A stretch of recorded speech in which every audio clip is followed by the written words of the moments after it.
नमस्कार स्टूडेंट, मैं जितेंद्र पाल आप सब लोगों का आपकी favourite YouTube channel MP campus में हार्दिक स्वागत करता हूं।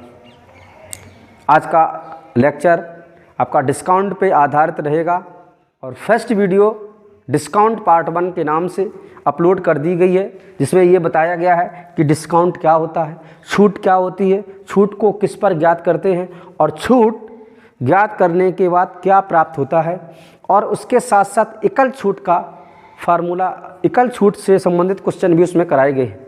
आज का ये डिस्काउंट पार्ट 2 रहेगा और पार्ट 2 में एकल छूट से संबंधित एक क्वेश्चन कराएंगे। उसके अलावा फिर आगे के कॉन्सेप्ट आपके रहेंगे। तो पहला क्वेश्चन आज का है कि 10%, 20% तथा 40% की एकल छूट क्या है। एकल छूट क्या है? तो देखो 10% की बात कह रहा है, तो हमने कहा जब भी वैल्यू आपकी पूर्णांक के रूप में होगी तो ऐसे में हम एक फार्मूला यूज करेंगे, जो फार्मूला आपने फर्स्ट वीडियो में देखा होगा, -x -y और माइनस प्लस xy अपॉन 100%। और अगर यही वैल्यू फ्रैक्शन के रूप में होगी तो हम फ्रैक्शन के तरीके से उस क्वेश्चन को सॉल्व करेंगे, जल्दी से सॉल्व करने के लिए। तो देखो इसको पहले हम इन दोनों की अगर एकल छूट निकालें तो इस फार्मूले में रखेंगे तो ये आ जाएगा -20 -40। अब देखो माइनस माइनस होगा प्लस और 20 गुणे 40/100, ठीक है सर। और इसको हम अगर सॉल्व करते हैं तो 40-20 तो आ जाएगा माइनस के 60 और इन 0 से 0 कैंसिल हो जाएगा और प्लस के आ जाएगा 4 दूनी 8 और 60 में से अगर 8 घटाएंगे तो कितना आ जाएगा 52। तो एकल छूट कितनी हो जाएगी 52%। किनकी? 20% और 40% की। लेकिन अब हमने इनकी एकल छूट निकाल ली, अब आपके पास एक बचा है 10%। इसकी छूट निकालने के लिए क्या करेंगे? तो -52 और फिर -10। अब आपको पता है माइनस माइनस होगा प्लस, 52 × 10/100। तो आप इनको सॉल्व करेंगे, 0 से 0 कैंसिल हो जाएगा, 52 और 10 62 होता है और प्लस एक अंक बाद दशमलव लग जाएगा 5.2%। तो सॉल्व करेंगे, अगर हम 62 में से 4 घटाएंगे तो कितना आ जाएगा आपका 57 और 57 में से भी 0.2 घटाना पड़ेगा तो आंसर आ जाएगा 56.8। तो आंसर क्या आ जाएगा 56.8% एकल छूट, ठीक है सर। तो ये था आपका एकल छूट से संबंधित आज का टॉपिक और इससे पहले हम करा चुके हैं। तो कृपया अगर अब तक नहीं देखा है आपने वो वीडियो पार्ट 1 तो ज़रूर देखें। आज हम आपको इससे आगे क्वेश्चन कराएंगे।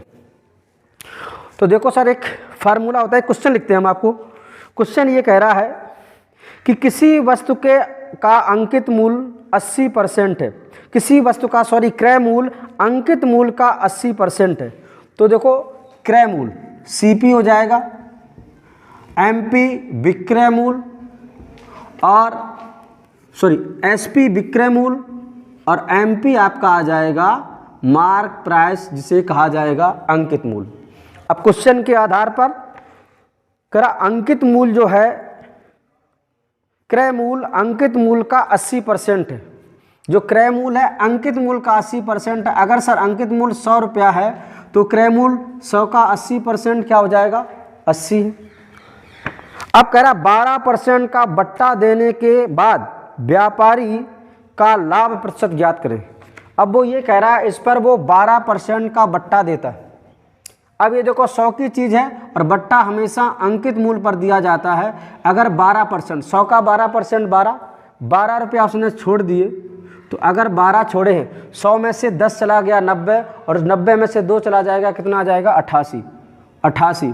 तो अब वो कह रहा है कितना लाभ हुआ। अब देखो सर 80 की चीज़ और 88 में आपने बेच दी, लाभ कितने का होगा 8 रुपये का, और कितने पर 80 पर और इंटू 100। और इस तरह आप सॉल्व कर लेंगे, 0 से 0 कैंसिल हो जाएगा, 8 से 8 कैंसिल हो जाएगा और आंसर आपका आ जाएगा 10%। तो क्या हो जाएगा उससे कितने % का सर लाभ हुआ 10% का लाभ हुआ। समझ गए होंगे आप। दूसरा क्वेश्चन देखो, और दूसरा क्वेश्चन आपका ये कह रहा है कि एक वस्तु का अंकित मूल्य क्रय मूल्य से 20% अधिक है। अब सर देखिए वही अंकित मूल, क्रय मूल, तो ये क्रय मूल हो गया और ये विक्रय मूल हो गया और इसे कहेंगे अंकित मूल। कंडीशन क्या दे रखा है कि जो अंकित मूल है वो क्रय मूल से 20% अधिक है। तो अगर क्रय मूल 100 रुपये है सर और ये 20% अधिक है तो बच्चे कितना हो जाएगा 120। अब आपसे कह रहा है 10% बट्टा के साथ बेचता है। अब देखना 120 रुपया है और 10%, 120 का 10% निकालेंगे 12 आ जाएगा और 12 छोड़ देता है वो 12%, 12 रुपया छोड़ देता है। 120 की चीज़ 12 छोड़ दिया तो ये आया कितना 108।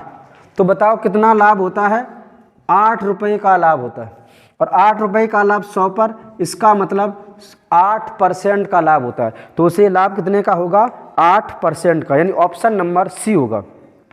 अगला क्वेश्चन कह रहा है देखिए कि किसी वस्तु पर उसके छपे मूल पर 10% बट्टा देकर बेचने पर 12% का लाभ होता। सर यही, ये क्रय मूल हो गया, ये विक्रय मूल हो गया और ये अंकित मूल हो गया। अब आपसे कह रहा है कि 10% बट्टा हमेशा अंकित मूल पर दिया जाता है। अगर अंकित मूल 100 रुपया है, 10 रुपये का बट्टा हो गया तो 10 रुपया छोड़ देगा, यानी कितने में बेचेगा 90 में। अब आपसे कह रहा है इसका देकर भी उसे 12% का लाभ होता है। 12% का लाभ का मतलब क्रय मूल अगर 100 रुपये है तो वो कितने में बेच रहा है 112। तो सर आपसे कह रहा है कि उसका क्रय मूल और अंकित मूल का रेशियो बताओ। अब अगर यहाँ स्थान खाली है तो हम कितना लिख देंगे 90 और यहाँ स्थान खाली है तो हम लिख देते हैं 112 और हमें इन दोनों में रेशियो निकालना है। तो देखो सर 100 से 100 कैंसिल हो जाएगा, ये आ जाएगा 90 और ये आ जाएगा 112। अगर हम काट दें इसको तो 3 1 4 1 5 सॉरी 2 1 3 1 4, 3 से नहीं कटेगा तो हम 2 से ही काटते हैं। 2 से अगर काटेंगे तो 2 से आ जाएगा 45 और 2 पंचे 10 और 2 संग 12, यानी 45 रेशियो 56। तो आंसर तुम्हारा कौन सा हो जाएगा, फर्स्ट आंसर हो जाएगा 45 रेशियो 56। चलिए सर देखिए इसको हम एक और तरीके से कर सकते हैं कि छपे मूल पर 10% का बट्टा देकर बेचने पर उसे 12% का लाभ हो। तो कैसे करेंगे सर, आप जानते हो हमने जब फर्स्ट वीडियो में आपको एक लिखाया था फार्मूला कि एसपी मतलब अंकित मूल विक्रय मूल बराबर क्या था, अंकित मूल MP और बट्टा का मतलब 100 माइनस D डिस्काउंट अपॉन 100। ये आपको लिखाया था हमने फर्स्ट वीडियो। और जब हमने आपको लाभ हानि पढ़ाया होगा तब हमने एक फार्मूला आपको और लिखाया होगा कि SP बराबर यानी विक्रय मूल बराबर क्रय मूल यानी CP और 100 प्लस प्रॉफिट या लॉस डिस्काउंट, लॉस के साथ माइनस अपॉन में क्या हो जाएगा 100। अब देखो जब हमें रेशियो MP और CP में निकालना है उसके लिए हम आपको फार्मूला ड्राइव कर रहे हैं। तो SP ये दोनों इक्वल हैं, इसका मतलब इस वाले SP की वैल्यू इसकी जगह यहाँ रख सकते हैं, तो ज़रूर लिख सकते हैं। तो ये आ जाएगा sir CP into 100 plus profit लाभ और माइनस के साथ लॉस अपॉन 100 इजुकल टू किसके बराबर हो जाएगा MP 100 माइनस डिस्काउंट अपॉन 100। अगर हम 100 से 100 कैंसिल कर देंगे तो यहाँ पर आएगा CP बटे MP। क्या हो जाएगा सर, तो CP के जो साथ है वो नीचे चला जाएगा, यानी 100 minus plus profit minus loss और ऊपर आ जाएगा आपका 100 माइनस डिस्काउंट। ठीक है सर, तो आज से हम ये फार्मूला यूज करेंगे। अगर हमसे ये कह रहा है कि इतने % का डिस्काउंट देने के बाद भी उसे कुछ परसेंट लाभ हो या हानि हो, तो ये वाला क्वेश्चन देखते हैं। तो देखो हमारा फार्मूला क्या होगा, वही फार्मूला तुम्हारे सामने लिखा CP अपॉन MP। ध्यान आपको ये रखना है, वैसे भी किसी चीज़ को खरीदने जाओ तो क्रय मूल कम होता है और उस चीज़ पर छपा हुआ मूल, लिखित मूल, अंकित मूल ज़्यादा होता है। तो ज़्यादा होगा तो 100 प्लस P या माइनस लॉस होगा। ठीक है, तो क्वेश्चन ये कह रहा है कि 10% का बट्टा देकर 12% का लाभ। तो 10% का बट्टा 100 माइनस 10 और 12% का लाभ 100 प्लस 12। इसको आप सॉल्व अगर करते तो CP रेशियो MP अगर आपका आ जाता ये 90 और बटे 112। इसको आप हल करते तो यही तुम्हारा आ जाता कितना, 2 से काटते 45 और 2 से काटे 2 पंचे 10 2 छंग 12, अरे यानी 45 रेशियो 56। ठीक है सर। तो जब भी आपको क्रय मूल और अंकित मूल में अनुपात पूछेगा और अगर कह रहा है इतना % डिस्काउंट देने के बाद लाभ होता है, हम एक प्यारा सा सूत्र जो अभी तुम्हारे सामने ड्राइव किया है, CP बटे MP 100 माइनस डिस्काउंट बटे 100 प्लस लाभ या माइनस हानि, ये वाला लगाएंगे। ठीक है सर। तो देखो अगला क्वेश्चन कह रहा है कि एक दुकानदार किसी वस्तु को 7% बट्टा देता है, यदि उसने 60% बट्टा देकर भी 12% का लाभ कमाता है तो उसका क्रय मूल और अंकित मूल का अनुपात बताओ। यानी 7% का बट्टा देकर, 7% का बट्टा देकर तो इसका मतलब क्या हो जाएगा, 100 माइनस 7 डिस्काउंट होता है, और लाभ कमाता है 12% का तो 100 प्लस 12, तो ये तुम्हारा आ जाएगा 93 बटे 112। तो ये किसी से कैंसिल होगा, नहीं कैंसिल होगा, तो CP रेशियो MP बराबर क्या आ जाएगा, 93 रेशियो 112। ठीक है सर। चलो नेक्स्ट क्वेश्चन देखते हैं आज का। नेक्स्ट क्वेश्चन देखो, नेक्स्ट क्वेश्चन कह रहा कि एक दुकानदार अपनी विज्ञापित कीमत पर 25% की छूट देता है। अच्छा, MP हो गया, इधर आपका CP हो गया और इधर आपका SP हो जाएगा विक्रय मूल्य। विज्ञापित कीमत पर 25% की छूट देता है, यानी विज्ञापित कीमत अगर 100 रुपये है, 25% की छूट का मतलब वो कितने में बेचता है, 75 में, ताकि उसे परिव्यय पर 25% का लाभ हो। यानी 25% का लाभ हो, क्रय मूल्य अगर 100 है तो कितने में बेचेगा, 125 में। अब देखो इसको कैंसिल कर लेते हैं थोड़ा, 25 पंचे 125, 25 चौको 100 और 25 तिया 75, 25 चौको 100। यानी रियलिटी में अगर इसको लगाओगे तो ये आ जाएगा, इधर 3 खाली है तो यहाँ 3 भर जाएगा, यहाँ 5 तो 5 हो जाएगा। देखो 4 पंचे कितना हो जाएगा, ये 20, और ये 5 तिया कितना हो जाएगा सर, 15, और ये 3 चौको कितना हो जाएगा, 12। अब तुमसे कह रहा है विज्ञापित कीमत बताना है, मतलब 20 की वैल्यू बताना है जिस पर उसे 6000 रुपये का लाभ हो। लाभ का मतलब है क्रय मूल्य अगर 15 है और विक्रय मूल्य 12 है और विक्रय मूल्य 15 है, तो लाभ कितने का होगा, 3 का होगा। तो 3 यूनिट की वैल्यू सर कितनी हो जाएगी, 6000। आपसे कह रहा है अंकित मूल्य बताइए। अंकित मूल्य मतलब 20 यूनिट, तो 20 यूनिट की वैल्यू क्या हो जाएगी, x। इसको यूनिट से यूनिट कैंसिल कर दो, 3 से काटेंगे, 3 दूनी 6, ये हो जाएगा 2000, 3 दूनी 6 2000, और अगर गुणा करेंगे x बराबर 2 दूनी 4, 1 2 3 और 4, तो उसका आंसर क्या हो जाएगा, 40000। ठीक है, तो आंसर क्या हो जाएगा, 40000। चलो नेक्स्ट क्वेश्चन देखते हैं।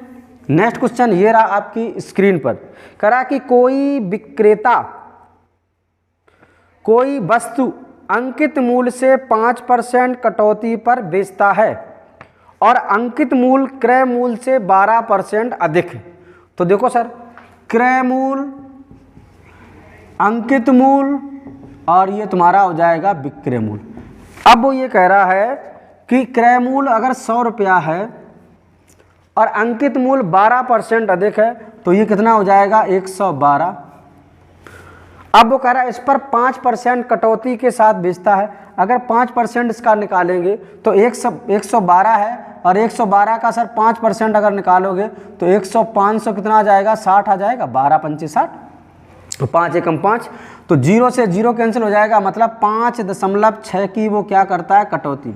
अब देखो 112 में से 5 चले गए तो 107, लेकिन सुनो 0.6 भी आना चाहिए, तो 106.4 हो गया। अब वो ये कह रहा है यदि वस्तु 532 रुपये में बेची गई मतलब विक्रय मूल्य, यानी 106.4 यूनिट का मान कितना हो जाएगा, 500 कितने रुपए सर, 32 रुपये। तो वो कह रहा है तो वस्तु का क्रय मूल्य क्या होगा, तो वस्तु का क्रयमूल, क्रयमूल का मतलब 100 की वैल्यू पूछ रहा है, तो 100 यूनिट की वैल्यू निकाल लेंगे आप, x मान लो, ठीक है। तो इसको 0, अगर आप पॉइंट यहाँ से, ये पॉइंट लगा भैया, दिखाई ना पड़ रहा हो, ये पॉइंट लगा, पॉइंट हटाएंगे तो यहाँ से पॉइंट हट गया और ये 0 बढ़ जाएगा इधर। अब आप काट लो तो लगभग कितनी बार कट जाएगा, 2 बार। तो 2 से आ जाएगा 5 और 5 का मतलब कितना हो जाएगा, 500। तो उस वस्तु की कीमत कितनी हो जाएगी, 500 रुपये। यानी क्रयमूल वस्तु का कितना हो जाएगा सर, 500 रुपये। ठीक है, ज़रूर आपको वीडियो अच्छा लग रहा होगा। आप लाइक शेयर सब्सक्राइब करते रहें और लाइक का बटन दबा के दबाएं, ठीक है। और जितने से ज़्यादा आप शेयर करेंगे उतने ही हमें खुशी मिलेगी और हम अच्छे से अच्छा वीडियो आपको ज़रूर प्रोवाइड कराएंगे, ये हमारा वादा है। अगला क्वेश्चन कह रहा है कि एक दुकानदार किसी वस्तु की कीमत 40% बढ़ा देता है, फिर उसे अंकित मूल्य पर 25% का छूट देकर बेचता है। यदि विक्रय मूल्य इतना है तो दुकानदार का क्रय मूल्य क्या होगा। बहुत अच्छी बात है, एक टाइप के क्वेश्चन बहुत से हो जाएंगे, आपको अच्छे तरीके से समझ में आ जाएगा और आप जल्दी से इसको करेंगे। ठीक है, प्रैक्टिस करना आपका काम है। ये केवल वीडियो हम थ्योरी बेस करा रहे हैं और इसकी प्रैक्टिस स्पीड में कराने के लिए हम बहुत जल्दी इस क्वेश्चन को लगा सकते हैं, परंतु आपको थ्योरी बेस हम पढ़ा रहे हैं। कह रहा है कि एक दुकानदार किसी वस्तु को 40% बढ़ा देता है। अब देखो, ये हो जाएगा CP, ये हो जाएगा SP और ये हो जाएगा MP, इसी पे आधारित क्वेश्चन आज हो रहे हैं। अब वो ये कह रहा है कि वस्तु की कीमत 40% बढ़ा देता, यानी 100 की चीज़ कितने में लिख देता है, 140 में। अब वो कह रहा है और उसे 25% छूट देता है, तो छूट अंकित मूल्य पर दी जाती है। 25% का मान बताओ कितना हो जाएगा। इसका 25% निकालेंगे, 140 का 25% 1/4, 1/4 का मतलब अगर आधा करेंगे तो 70, 70 का आधा 35, मतलब 35 अगर हम इसको घटा देंगे, -35 कर देंगे तो ये कितने में आ जाएगी, 105 में। तो कितने परसेंट का लाभ हुआ, 5% का लाभ हुआ। लेकिन वो क्या कह रहा है, यदि वस्तु का विक्रय मूल्य 2100 रुपये है, यानी 105 की वैल्यू, यूनिट की वैल्यू कितनी है सर, 2100 रुपये, 2100 रुपये। तो आपसे कह रहा है क्रय मूल्य क्या होगा, क्रय मूल्य यानी 100 की यूनिट की आपको वैल्यू निकालनी है। तो x मान लो, यूनिट से यूनिट काट दो, तो देखो 105 दूनी 210 और 0, ये तुम्हारा आ जाएगा 2000 रुपये। कितना आ जाएगा सर, 2000 रुपये। नेक्स्ट क्वेश्चन देखते हैं। नेक्स्ट क्वेश्चन अगला आपकी स्क्रीन पर है, पढ़ते रहिए और संघर्ष करते रहिए। संघर्ष कभी खाली नहीं जाता, थोड़ी मेहनत की आवश्यकता है। हर घर में नौकरी होती अगर बिना संघर्ष के नौकरी मिल जाती।